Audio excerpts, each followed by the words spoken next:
Now, there's an old Irish joke. I think I'm allowed to do it as I am a Dolan.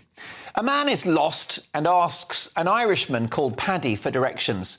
The Irishman replies, "Well, if I were you, I wouldn't start from here." And Paddy is right. After our wild 2.5-year experiment in communism, in which we shut down the country and the economy in a failed bid to stop a nasty but mild for most respiratory virus, Britain is broke. Worth noting that Starmer and Reeves, in opposition, called for more of those ruinous COVID measures.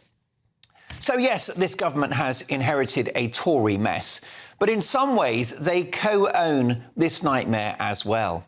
And the one great truth about this country that Rachel Reeves is unlikely to acknowledge at the end of the month is that Britain lives beyond its means, with public spending now representing almost half of our national income, when it was 35% 2 decades ago. More money is going into public services with worse outcomes, whether it's policing, the NHS or education.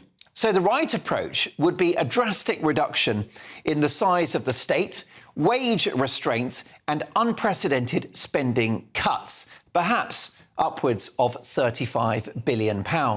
Instead, the Chancellor is said to be considering extra taxes of £35 billion. Why? Well, because the cuts Britain needs are politically impossible for a party that has promised the public sector a huge cash bonanza, or to use that snake oil word that they love so much, investment. What we need is not just unprecedented cuts, but a vast reduction in taxes too, to boost national income, to pay for great public services and to reduce the debt, the interest of which alone is currently costing us £100 billion a year. Now, the Chancellor may fiddle the fiscal rules in order to borrow further billions. What's that going to do? Saddle future generations with an even bigger bill.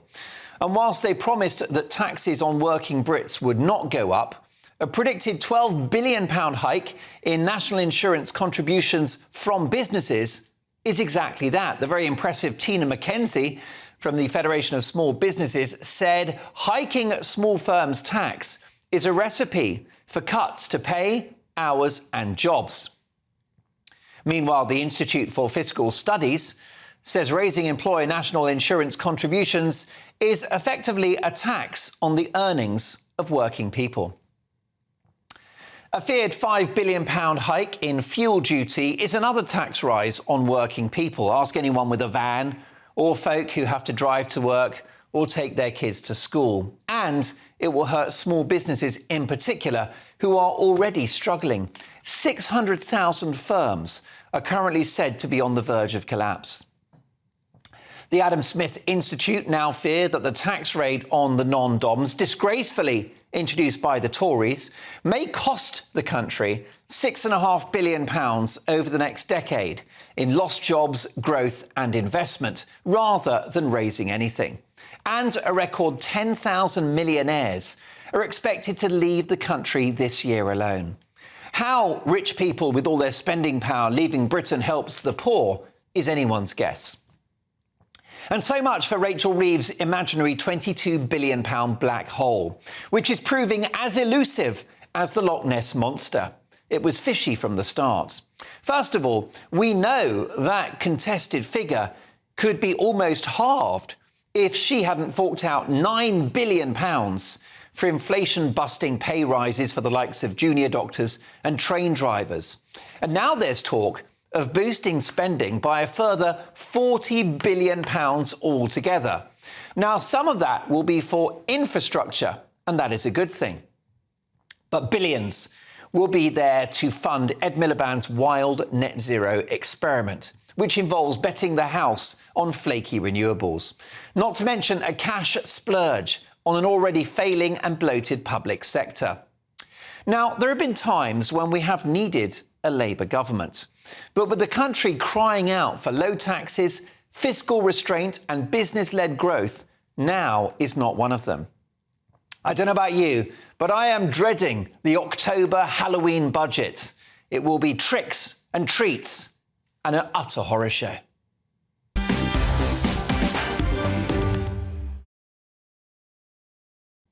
Your reaction, gbnews.com/your say. I'll get to your messages shortly, but first, tonight's top pundits, I'm delighted to have journalist and broadcaster Linda Jubilee, Conservative peer Lord Coulvier Ranger, and former top Labour Minister Bill Rammell. Bill, great to see you. Great to see all three of you, by the way.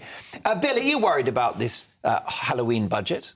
No, because I think there are going to be some sensible, needed decisions. I mean, firstly, this government has had an awful inheritance from the Tories. There is a 22 billion black hole. To take just one example, the costs of asylum hotels are about 50 times more than the Home Office budgeted for this year. Secondly... How's Labour's effort to stop the boats going then? We're making progress. Are numbers down? They're down on 2 years ago. The overall numbers are down, and we're hugely speeding up removals from this country, which is what is needed. But secondly, and I disagree with you, Mark, that the public sector is awash with money. Baked into the Tory spending plans were impossible spending projections, which would have led to huge cuts in local government, in social care, and so much more. We're having to tackle that. Unfunded promises like new hospitals and defence spending. Mm-hmm. Alongside that, people voted for change. They voted for more investment in public services. That's what Labour is having to grapple with. Now, we're not going to go back on the commitment not to raise personal taxes for working people. I think there will be moves to make the wealthier pay more, and I think there will be a sensible tweaking of the fiscal rules, which actually economists on both the right and the left are calling for, and that will help us to move forward and start rebuilding the country. Coulvier, are you satisfied with that answer? No, not really. We could put a pin in the inheritance of the economy for Labour because the challenges were there, and what they inherited was an economy that was growing, and the promises that were being made were going to be delivered from growth. So the objective of any government is to engineer growth in its economy so that they can pay for the promises they're about to deliver. Now, the challenge for this Labour government, and Mark, you're saying there's times for a Labour government. I think there's times for a new Labour government, the one we had in '97, with a Chancellor who was extremely adaptable and capable of understanding how to manage the economy.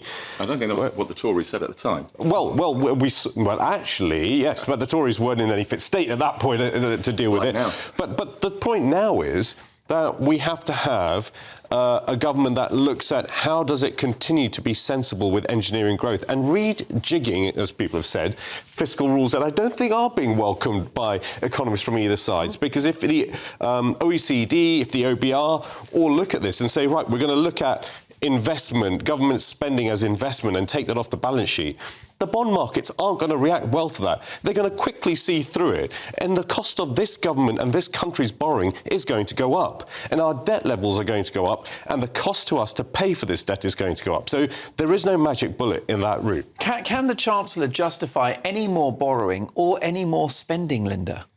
No, and I think that already the problems unusually have started weeks before this budget has been announced. And what that's done in the mismanagement of the communication of it is it has led to a terrible, terrible dive in public confidence before any announcement has even been made. What worries me about this budget, and I do worry about the absence of non-doms and the really wealthy bracket who can fund investment. 10,000 millionaires this year leaving the country. Yeah, how does that help poor people? Well, it doesn't. But it makes lefties feel good about themselves for some reason. Maybe. But one of my bigger concerns is what we would call, and it's a bit of a cliche, the squeeze middle. Tim McKenzie quite rightly pointed out that actually, I think to paraphrase Napoleon, we are a nation of shopkeepers. We are a nation of small businesses. We need to get on top of the tax provision for those businesses. Because if we don't, and if we stop the aspirational part of society, which is the squeeze middle, then we are heading for trouble because we will lose momentum. And once we lose momentum, we'll lose ambition. And that's a vicious circle. You are a very clever man, OK, and you're a very decent man as well. I don't think you're buying into this latest Labour project. OK, I think you've got far too much common sense. I think you're like one of those Church of England vicars that doesn't actually believe in God, OK? And I think that you would back a new Labour approach to the economy, which is to cut taxes, to boost national income and reduce spending and stick to Tory spending plans. Don't you think that's the way forward? Do you know, Mark, I'm New Labour to my core, but actually these are different times and different circumstances, and you need a new approach. You talk about cutting taxes. I think this budget will be laying the foundation, so later in the Parliament we can start to cut personal taxes for working people, and I think that will be the right thing to do. The argument around poor communications is one that I would wholly accept. I think the communications in the first 3 months of this government have been poor. When you're in government, you need to be explaining day to day what you're doing, why you're doing it, and how you're doing it. And that's not been done effectively. With the change of personnel that we've seen recently, I think that will start to happen. And what we've got to make clear is the way through this budget, we're delivering for working people. I think there's a difference of opinion on this sofa.